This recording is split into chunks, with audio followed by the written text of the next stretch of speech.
From today, we are starting science section. Okay, so previous year paper are very important. Generally, some questions directly or indirectly every year are asked from previous year paper. So here we will discuss 22 questions. So total 27 questions from core science. Some questions are from current also. So in total, if we will see, then it will be 30 question close to, but I have taken 27 question because in current, for example, related to science, that current thing I will discuss in separate section in current affairs. So in general, I avoided current affairs question, but in core 27 questions are there.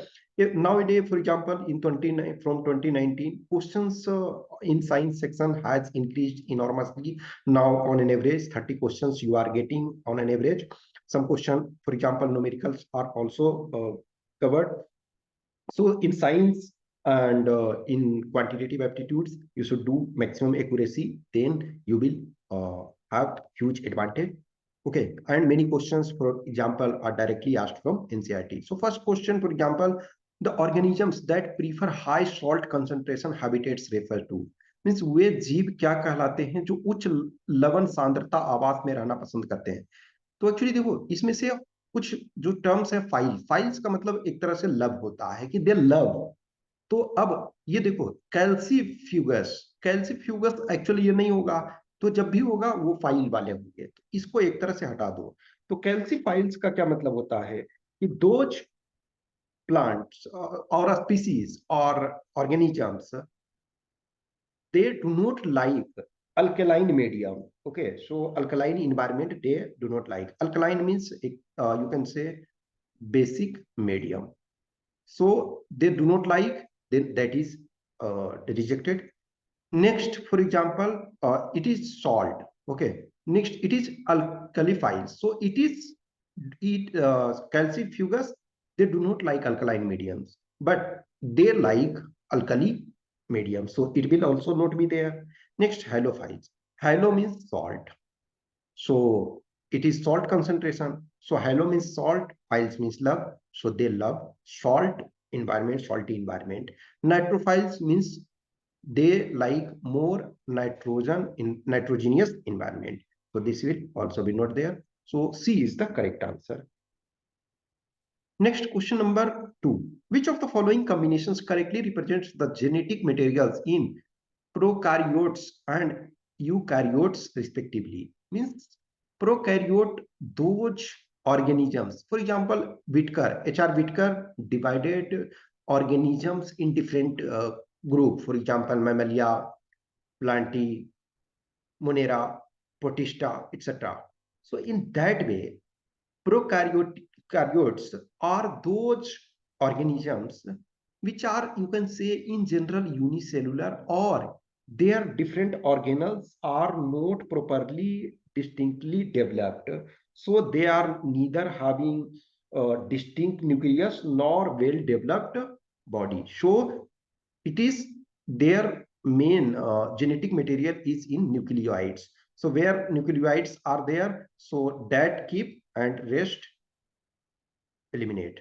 And eukaryotes, so they are having well developed things. Okay, so it is chromatin. So nucleoid and chromatin. This is the correct answer. So A is the correct answer. Next, lysosome. Lysosome or lion kai, it is known as suicidal bag. It is known as Atmahatya ki thaili, are sacs of the cells filled with digestive enzymes. These digestive enzymes are synthesized by. So these digestive enzymes are synthesized by rough endoplasmic reticulum. Okay, so in rough endoplasmic reticulum, they are these enzymes, these digestive enzymes are synthesized. So C is the correct answer.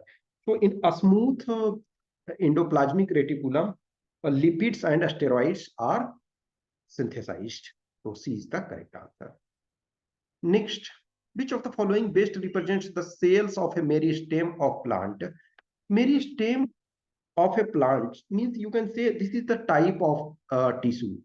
Type of tissue. Okay. So it contains undifferentiated cells. Undifferentiated cells means you cannot specifically differentiate.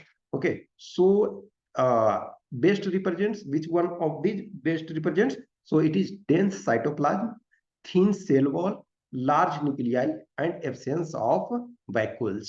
Means रसधानियों का ये अभाव इसमें होता है। तो इसका correct answer, जो करेक्ट बेस्ट एक्सप्लेनेशन, ए हो जाएगा। क्वेश्चन नंबर 5 जो है, which one of the following animals has 4 chambered heart? तो जो मैमल्स हैं, फॉर एग्जांपल ह्यूमन बीइंग्स और जो भी मैमलियन आप देखते हो, स्तनपाई जो भी, तो उनका जो हार्ट होता है 4 चैम्बर्ड होता है। लेकिन जो in general reptiles, turtle, king cobra, chameleon, ये सब जो भी हैं वो उनके 3 चैम्बर्ड हार्ट होते हैं। तो क्रोकोडाइल एक तरह से आप देखो रेप्टाइल की ही कैटेगरी में आते हैं, लेकिन इनका जो हार्ट होता है वो 4 चैम्बर होता है। 4 चैम्बर जो होता है 2 में आपका डिवाइड होता है। तो 2 एट्रिया होते हैं और 2 वेंट्रिकल्स होते हैं, यानी कि जिसको हिंदी में अलिंद और निलय बोलते हैं। तो 2 अलिंद 2 निलय, तो ये डी इसका आंसर हो जाएगा। क्वेश्चन नंबर 6 ये कह रहा कि one way of incorporating desired characters into crop varieties is hybridization. In this process there is crossing between genetically dissimilar plants, which one of the following crossing will not refer to hybridization? Actually देखो, ये dissimilar plants है। अब ये इसमें से यदि आप देखोगे तो यदि इंट्राजेनिक है तब तो ये सिमिलर हो जाएगा, ये सिमिलर जीन का हो जाएगा। तो जब सिमिलर जीन तो हमें नहीं चाहिए, डिसिमिलर चाहिए। तो इसमें इंटर में ये है कि इंटर का मतलब 2 डिफरेंट प्लांट से रिलेटेड है, इंट्रा का मतलब है सेम में है। तो सेम जब हो जाएगा तब तो ये नहीं होगा ना, तो फिर कैरेक्टरिस्टिक चेंज नहीं होगा। तो इसमें डी आपका नहीं होगा, ये हाइब्रिडाइजेशन नहीं है। तो डी इसका करेक्ट आंसर है। नेक्स्ट क्वेश्चन नंबर 7 है, depending on the requirements plants nutrients are classified as micronutrients and macronutrients. Which one of the following is an example of macronutrient? तो इसमें से माइक्रोन्यूट्रिएंट कौन है? एक माइक्रोन्यूट्रिएंट का मतलब है कि इन बृहद, यानी कि उसमें ज्यादा आवश्यकता में जरूरत पड़ता है, और माइक्रो का मतलब उसमें कम आवश्यकता। तो मैग्नीज है, ये बहुत कम की आवश्यकता पड़ता है, तो ये माइक्रो है। कॉपर माइक्रो है, लेकिन ये मैग्नीशियम जो क्या है इसमें से माइक्रो है। ऐसे यदि देखा जाए तो नाइट्रोजन आपका सबसे ज्यादा जरूरत पड़ता है, और क्लोरीन भी आपका माइक्रो। तो सी हो जाएगा ये micro. Next question number 8, birds produced in the notches along the lead margin of bryophyllum fall on soil and develop into new plants. This is an example of which one of the following types of reproduction? तो जो कह रहा है Bryophyllum के पर्ण जो होते हैं, कि कुछ जो आपका मुकुल बर्ड होते हैं वो जमीन पर, जैसे ये पत्ता है, और वो पत्ता देखोगे कि पत्ते में बर्ड निकला और वो धीरे धीरे करके जमीन पे वो गिरने लगता है और वहां जड़ बना लेता है, और फिर एक प्लांट उससे न्यू निकलता है। तो ये क्या है? असेक्सुअल रिप्रोडक्शन है। असेक्सुअल रिप्रोडक्शन, इसमें सेक्सुअल रिप्रोडक्शन नहीं होता, यानी सिंगल प्लांट जो है वो रिस्पॉन्सिबल है, दूसरा प्लांट जो है वो रिस्पॉन्सिबल उसके लिए नहीं है। तो इसमें क्या होता है? Vegetative propagation. तो ए इसका करेक्ट आंसर है। नेक्स्ट आपका है phloem. Phloem tissues are mostly responsible for transportation of. तो फ्लोएम ट्रांसपोर्ट जो ये है, तो फ्लोएम क्या करता है? फ्लोएम यफ एक तरह से आप रखो, तो फ्लोएम से क्या है? फूड। तो वो फूड को ले जाता है, जिस यानी कि पत्ते जो है, पत्ते से आपको वो जहां नीचे जहां रिक्वायरमेंट है उसको न्यूट्रिशन का, उस प्लांट उस पार्ट पे ले जाएगा, तो ये फूड कैरी करेगा। और एक जाइलम होता है, तो जाइलम से ध्यान रखो, जल, यानी नीचे से जल और जो न्यूट्रिएंट्स कुछ जो हैं वो उसको नीचे से ऊपर ले जाएगा, और फ्लोएम है वो फूड को ले जाएगा। तो इसमें से डी हो जाएगा। क्वेश्चन नंबर 10 करा, two objects X and Y have equal mass. तो मास उनका इक्वल है, are moving with speeds u and 3u respectively, their kinetic energy. तो एक्चुअली देखो, जो आप मास जो है उनका इक्वल है, तो आप क्या जानते हो? 1/2 mv², वो आपका क्या होता है? Kinetic energy. तो काइनेटिक एनर्जी 1, मास तो सेम रहेगा ना, मास चेंज नहीं होगा। तो एक का आपका जो यक्स है उसका काइनेटिक एनर्जी क्या होगा, यक्स के मान के चलो, तो 1/2 इंटू यम और यू स्क्वायर, और जो यक्स ये बाई के क्या हो जाएगा आपका, तो बाई के 1/2 यम 3 यू स्क्वायर, तो ये क्या हो गया 1/2 M into 9 you square.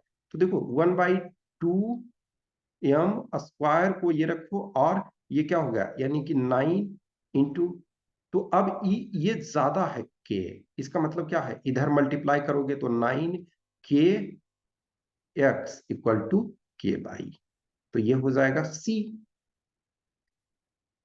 Next question number 11, which one of the following is not a unit of pressure. Pressure क्या होता है, force by area, force divided by area. अब फोर्स का क्या होता है, न्यूटन होता है, तो न्यूटन बाई मीटर स्क्वायर, तो ये तो होगा, और ये पास्कल, पास्कल भी होता है, बार भी होता है, तो जूल बाई मीटर स्क्वायर नहीं होगा, तो सी आंसर हो गया, सी नहीं होगा।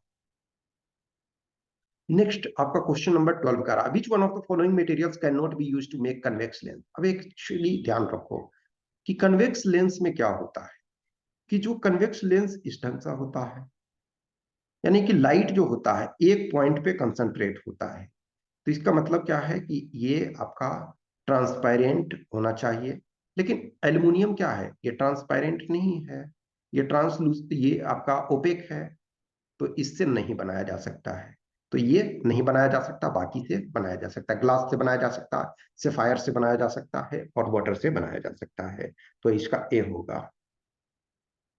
नेक्स्ट आपका question number 13, optical phenomena responsible for blue colour of sky.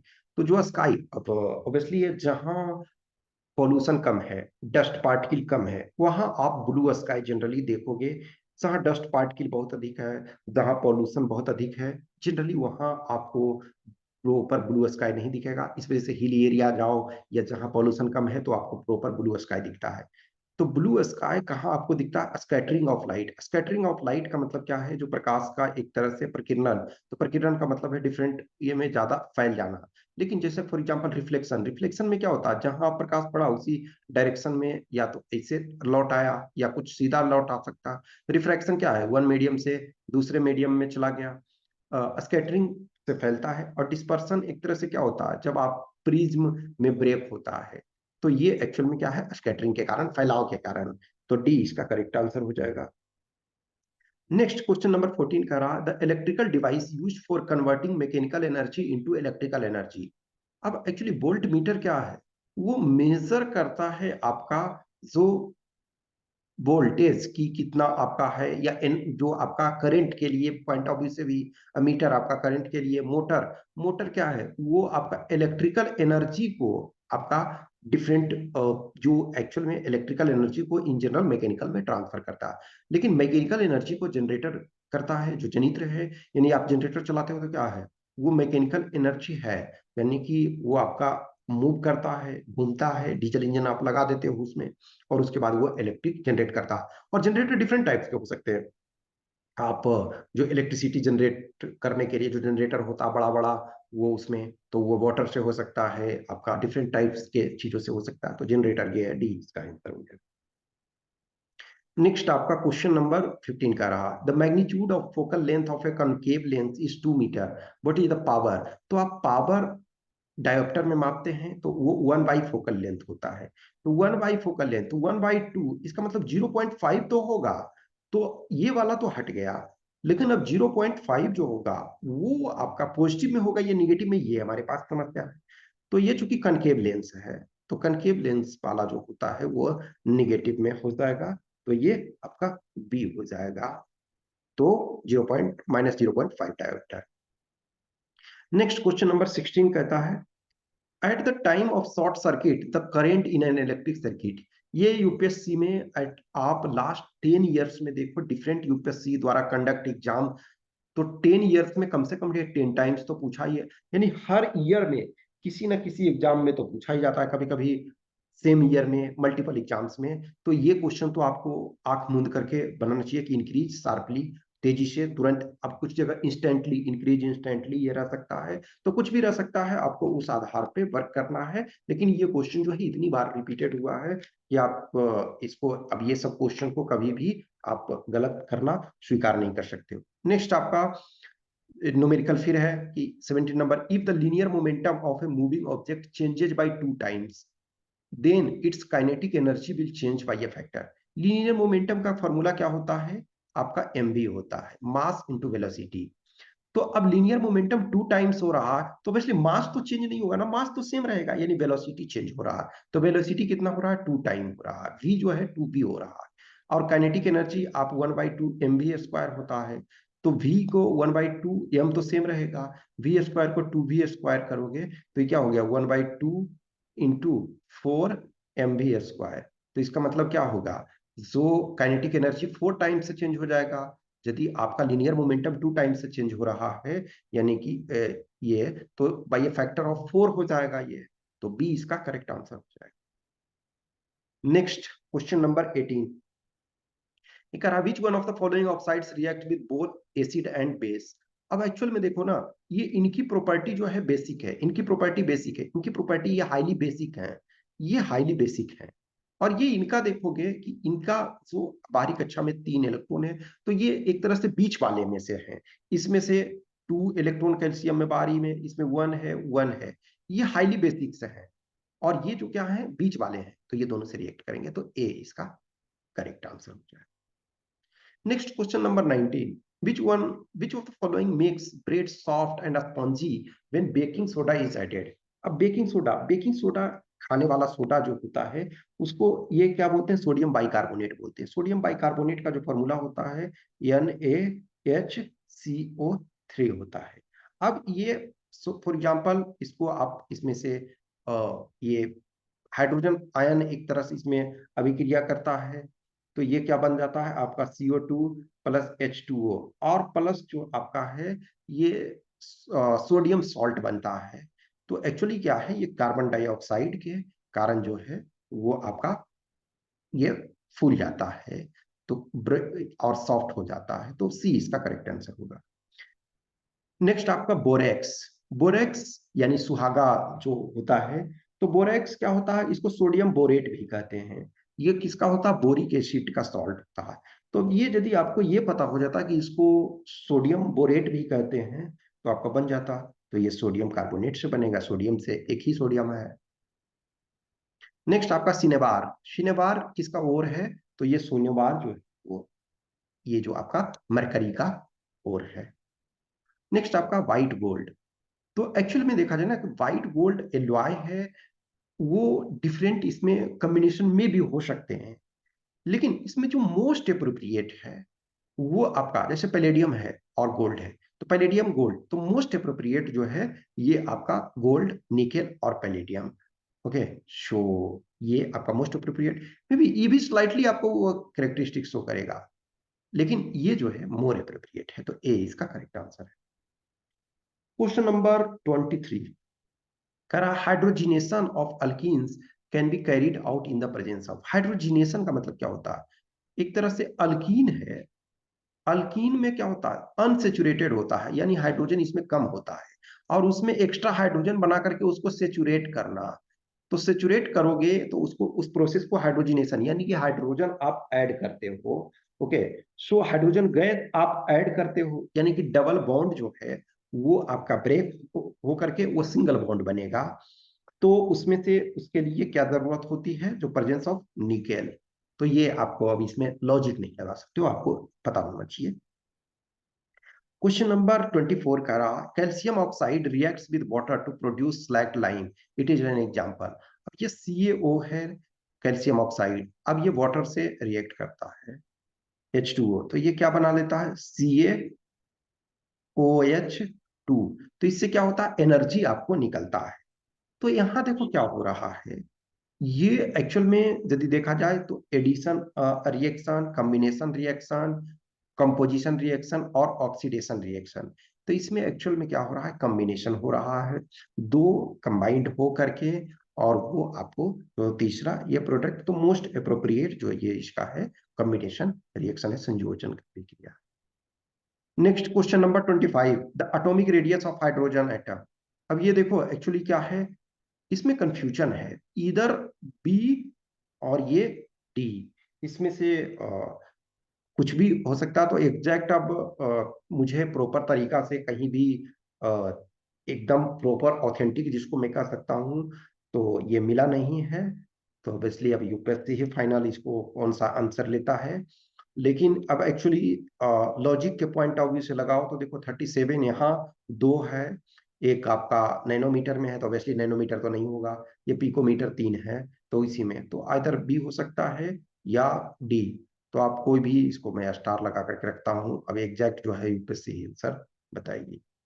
Next आपका question number 26, the technology known as electromagnetic air lift system is sometimes talked about in reference to. तो जो magnetic air lift actual में देखा जाए ना तो ये current के पॉइंट ऑफ व्यू से क्वेश्चन था, लेकिन इसमें से ये जो क्या है, लॉन्चिंग एयरक्राफ्ट फ्रॉम वॉरशिप, जो आपका वॉरशिप होता है, युद्धपोत होता है, उससे भी आप ये कर सकते हो। जैसे एयरक्राफ्ट कैरियर जो है, तो एयरक्राफ्ट कैरियर या आप मान के चलो कि थोड़ा छोटा एयरक्राफ्ट कैरियर है, बड़ा एयरक्राफ्ट कैरियर में थोड़ा फिर भी एयरक्राफ्ट और जो लैंड पे रनवे है उसमें डिफरेंस है ना।